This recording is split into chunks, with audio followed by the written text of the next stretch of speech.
Anong dapat na interpretasyon natin dito?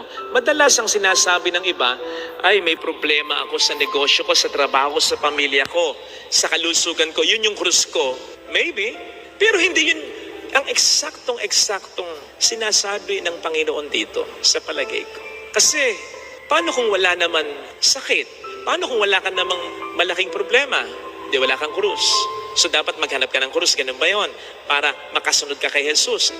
Hindi lang ito about problema, ha? Hindi lang ito about pagsubok, hindi lang ito about ganun, ha?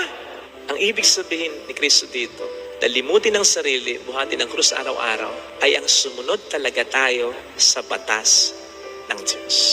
Yung sumunod talaga tayo sa kalooban ng Diyos. Alam ko, naisip mo, parang madali. Hindi madali ito kung seryosohin natin.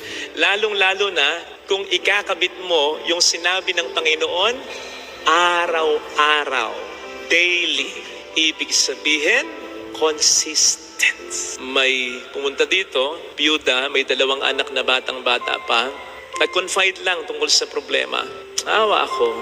So, may binigay akong tulong sa kanya. Nung una, ayaw niya talaga. Pinilit ko lang kasi nakakawa. Knowing her story, ang dami nang naging problema eh. Pagkatapos ng ilang araw, nag-text dun sa isa sa mga workers natin na nakilala niya dito. Sumasakit daw ang tiyan ng anak.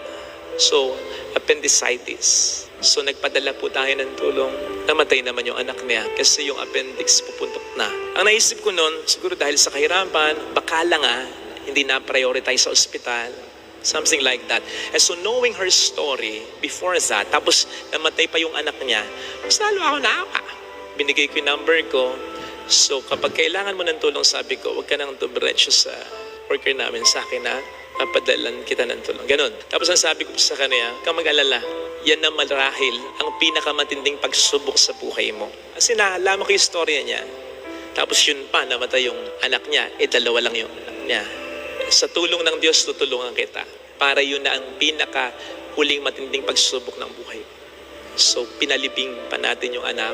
After few days lang at few weeks lang ang pinag-uusapan natin dito. Namatay naman yung nanay or tatay. Basta magulang niya namatay sa probinsya.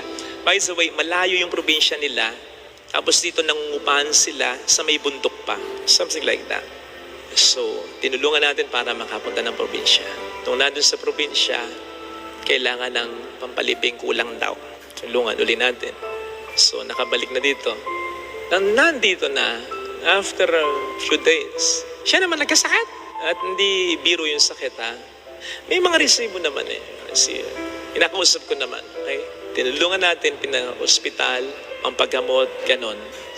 Few weeks after, natusok yung anak niya. Natetano. So, kailangan saksakan, o, padala, tulong. Namatay din. Yung una niyang anak, siguro baka hindi daw ako maniwala. Pinadala pa niya yung picture, patay nga. So ito, ayoko naman sabihin, padala mo nga akong picture. Eh baka yung anak na niyang lumitaw sa akin dito, patay nga ako. So nagpadala tayo ng tulong para maipalibing din. Yun. Tapos ngayon, nasa ospital na naman siya. Alam niyo, at one point, medyo nagduda na rin ako. Pero naisip ko, ikaw ba, Father Fidel, ay nagdududang talaga o napapagod ka na lang tumulong sa kanya? Kasi kapag umiilaw yung cellphone ko, kumakabahan ako, tinakabahan ako. Dito ko napatunayan na mayroong mas mahirap sa pagiging mabait. Mahirap na yung maging mabait. Ang mas mahirap sa pagiging mabait, yung manatili kang mabait.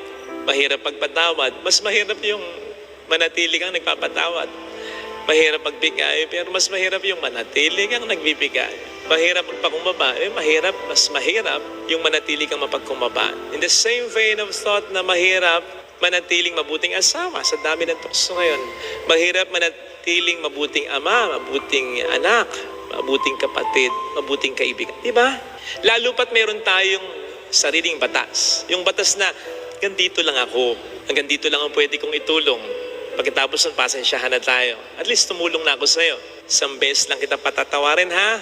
Pag umulit ka, wala na. Ito yung condition ko para mahalin ka. May sarili kasi tayong batas.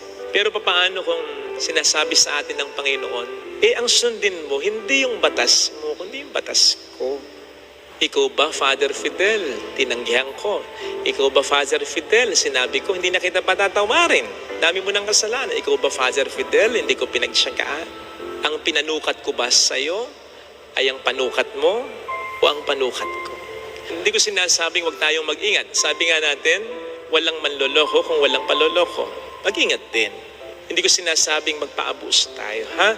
Ang sinasabi ko ay huwag naman ding maging hadlang yung pag-iingat natin o maging yung takot natin na isagad pa kung ano yung kaya natin. Isagad pa yung kabutihan natin. Isagad pa yung pagsunod natin sa Diyos. Ito yung paglimot sa sarili. Kasi we oftentimes think of it, denying oneself. Dinideny ko yung sarili ko ng pagkain, movie na gusto ko, fasting. Hindi denial ito of something. Denying oneself ito. Ikaw mismo, ako mismo. Yung gusto ko, yung batas ko. Kaya sa totoo lang, yung pagsunod kay Kristo, hindi talaga madali. Ito yung krus talaga. Mahirap isagad yung pagpapakaputi. Pero kapag nasanay na tayo, magiging madali na para sa atin. Ito na yung sinasabi ni Saint Paul na hindi na ako ang nabubuhay sa sarili ko, kundi si Kristo. Ito sana mga kapatid, ang ipagdasal natin sa banal na pagdiriwang na ito.